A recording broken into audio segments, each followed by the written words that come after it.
Hello everyone. देखिए, short video series के अंदर एसी जनरेटर का पिछला पार्ट हमने पिछले शॉर्ट में किया था। इसमें हम वर्किंग और कैलकुलेशन पे काम करेंगे।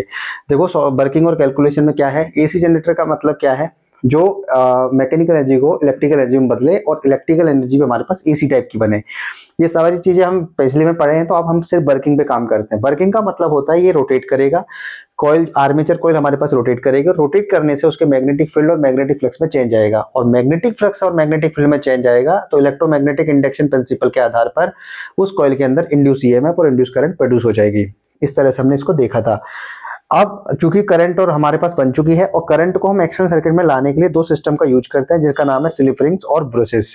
तो इस तरह से हमने इसको वर्किंग देख लिया। तो देखो, इसी चीज को हमने लिख भी दिया है। क्या क्या होगा यहाँ पर, मैकेनिकल रोटेशन होगा, मैग्नेटिक फ्लक्स चेंज होगा, उससे इंड्यूस ईएमएफ प्रोड्यूस होगा, और उसकी वजह से इंड्यूस करंट जो है वो कंटिन्यूसली चेंज होती रहेगी, और उसको ट्रांसफर कर दिया जाएगा एक्सटर्नल सर्किट में with the help of the brush and slip rings. और इसको हिंदी में भी लिख दिया है। डेरिवेशंस पे हम काम कर रहे हैं, तो फाई का फॉर्मूला होता है बी वेक्टर डॉट ए। चूंकि नंबर ऑफ टर्न्स एन है, इसलिए एन से गुणा कर दिया। डॉट को खोलते हैं तो आता है कॉस, इसलिए एन बी ए कॉस थीटा हो गया। देखो, थीटा की जगह हम लिख सकते हैं ओमेगा टी। क्यों लिख सकते हैं, क्योंकि ओमेगा का फॉर्मूला होता है थीटा बाई टी, और थीटा इसलिए यहाँ से आ जाएगा ओमेगा टी। तो ये आ गया एन बी ए कॉस ओमेगा टी। फेराडे और लेंज लॉ के हिसाब से हमारे पास ई बराबर होता है माइनस का D five by D T. तो ई बराबर माइनस लगाया, D five by D T किया, कॉन्स्टेंट जो था उसे बाहर निकाला और अंदर लग गया cos theta, cos omega T.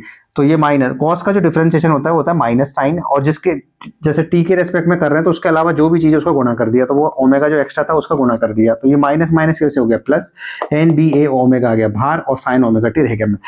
जो ई है वो ये ई नॉट होगा, क्योंकि अगर ये 1 हो जाए तो ये हमें ये दिखेगा, और यही हमारे पास मैक्सिमम वैल्यू होगी। उसी चीज को यहाँ लिखा गया है, साइन ओमेगा टी अगर 1 है जो कि मैक्सिमम दिखाता है, तो ये ई जो है वो ई एन बी ए ओमेगा हो जाएगा, जो कि ई नॉट से दिखाएंगे, और ये होगा मैक्सिमम वैल्यू ऑफ ईएमएफ।